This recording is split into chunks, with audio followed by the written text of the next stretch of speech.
అందరూ బాగుండాలి అందులో నేను ఉండాలి అనే సినిమా. అది నేను సినిమా చూశాను. నరేష్ నువ్వు చైల్డ్ ఆర్టిస్ట్గా నా పక్కన నటించారు. మీ ఇద్దరు కలిసి ఈ సినిమాలో చేయటం అనేది నిజంగా చాలా ఆనందకర విషయం. ఆ సినిమా నేను చూశాను, చాలా బాగున్నాయి కొన్ని సీన్స్ అని. కరెక్ట్గా ఒక 10-15 రోజుల క్రితం మా సినిమా చూడటం జరిగింది కృష్ణ గారు. అది మంచి సినిమా తీసావు, చాలా అద్భుతమైన సినిమా చేసావు ఫస్ట్ టైం. ఎందుకంటే మా సినిమా షూటింగ్ అయిపోగానే నరేష్ గారు నేను వెళ్ళి కృష్ణ గారు ఆశీర్వాదం తీసుకోవడం జరిగింది. అండ్ అలాగే నేను కూడా చెప్పడం జరిగింది. ఆయన క్లాప్ ఇచ్చిన ఒక సినిమా గురించి చెప్పిన బాగుందంటే బాగుందంటారు, లేదు అంటే మొహం మీద చెప్పే వ్యక్తి ఆయన కృష్ణ గారు. అట్లాగే ఆఖరిగా కలిసింది నేను కరెక్ట్గా ఈ సినిమా చూసి మా సినిమా గురించి నువ్వు కెమెరా తీసుకో, నేను చెప్తాను నీ సినిమా గురించి అని చెప్పడం జరిగింది. అదే ఆఖరి. అంటే ఒక సెలబ్రిటీని నేను కలిశాను అంటే 15 రోజుల క్రితం, అది కృష్ణ గారే పెద్దలు. అండ్ ఈ రోజున వారు మన మధ్యన లేకపోవడం అనేది నిజంగా చాలా బాధాకర విషయం. అలాగే తెలుగు ఇండస్ట్రీకి సినిమా స్కోప్ అవ్వచ్చు, కలర్ అవ్వచ్చు, అండ్ ఏదైనా కొత్తగా వచ్చింది మనం ఎందుకు చేయకూడదు అని తీసుకొచ్చిన వ్యక్తి వారు. అండ్ ఆయన డైరెక్టర్, హీరో, నిర్మాత, మంచి ఫాదర్, ఒక మంచి హ్యూమన్ బీయింగ్. ఎవరైనా చిన్న నిర్మాతలు చిరిగిపోతే మళ్ళీ నేను సినిమా చేస్తాను అని పిలిచి చేసిన మహానుభావుడైన కృష్ణ గారు. సో ఇదేమైనా ఈ రోజున మన మధ్యన లేకపోవటం అనేది నిజంగా చాలా బాధాకరం. యాక్చువల్గా చెప్పాలంటే సీతాకోకచిలుక సినిమాలో అవకాశం రావడానికి కారణం కృష్ణ గారు, విజయేంద్రమయ్య గారు. అది ఎట్లాగంటే నా 7వ సినిమా సిరిమల్లె నవ్వింది, అది విజయేంద్రమయ్య గారి డైరెక్షన్లో కృష్ణ గారు, సుజాత గారు, రావికొండలరావు గారి కొడుకు వేషం ఆ సినిమాలో నేను చేయటం జరిగింది. అంతవరకు నేను స్క్రీన్ మీద చూసిన కృష్ణ గారిని, రియల్ లైఫ్లో ఆయన కారు దిగి వస్తుంటే చూసిన కృష్ణ గారిని, అంటే అప్పట్లో చూసి విజిల్స్ కొట్టి క్లాప్స్ కొట్టిన ఆ హీరో నడుచుకుంటూ అలా వస్తుంటే నిజంగా చాలా ఆనందం వేసింది.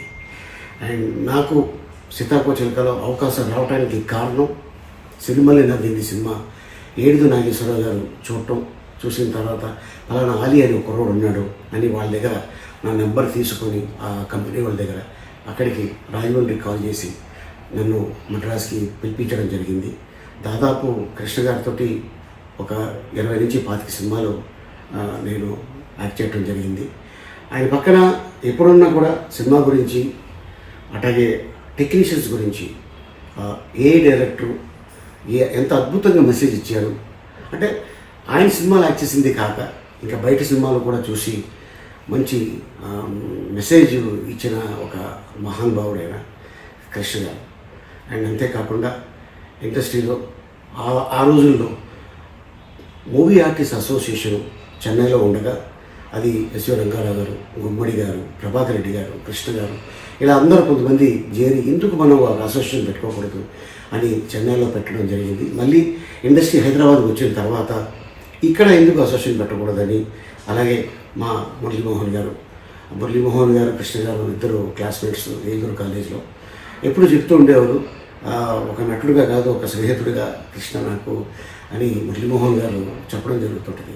సో ఎక్కడ కనిపించినా కూడా చాలా ఆప్యాయతగా ఏంటది ఎలా ఉన్నావు, బాగున్నావా, ఏ సినిమాలు చేస్తున్నాం, ఎవరితో చేస్తున్నాం అండ్ అలా. అంతేకాకుండా మహేష్ బాబుతో చేసిన సినిమాలు నేనైతే యువరాజు, వంశీ, పోకిరి, కలేజా, శ్రీమంతుడు, ఇంకా 2-3 సినిమాలు కూడా మహేష్ బాబుతో కలిసి యాక్ట్ చేయడం జరిగింది. అండ్ ఇదేమైనా ఈరోజు ఇండస్ట్రీ ఒక మర్చిపోలేని రోజు ఈ రోజుది. మన మధ్యన వారు లేకపోయినా నిరంతరం ఈ ఇండస్ట్రీకి వారి ఆశీర్వాదం ఉండాలి కూడా. వారి కుటుంబానికి, నరేష్ గారికి, అందరికీ నా ప్రగాఢ సానుభూతి తెలుపుతున్నాను. నమస్కారం. హాయ్ ఫ్రెండ్స్, మా టుడే టుమారో యూట్యూబ్ ఛానల్ చూస్తున్నందుకు చాలా థ్యాంక్స్. మరిన్ని లేటెస్ట్ వీడియోస్ కోసం వెంటనే సబ్స్క్రైబ్ చేయండి. అలాగే ఈ బెల్ని కూడా రింగ్ చేసేయండి. మా నోటిఫికేషన్స్ అన్ని మీ మొబైల్లో వస్తాయి. అలాగే మా వీడియోస్ మీకు నచ్చితే లైక్ చేయండి, షేర్ చేయండి, నచ్చకపోతే కామెంట్ చేయండి.